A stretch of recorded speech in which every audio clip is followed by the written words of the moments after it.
My name's Tom Davies, and a few years ago I did a perimeter of Wales trek which started and finished with a section of the Offa's Dyke.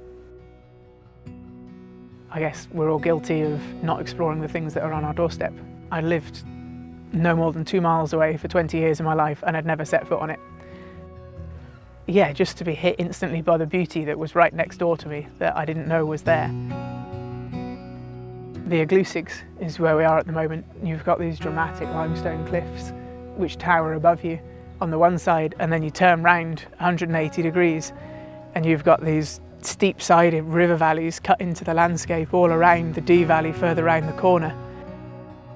And when you reach here, you've already, potentially this day, crossed the Pontcysylltau aqueduct, the highest one in Europe, I think.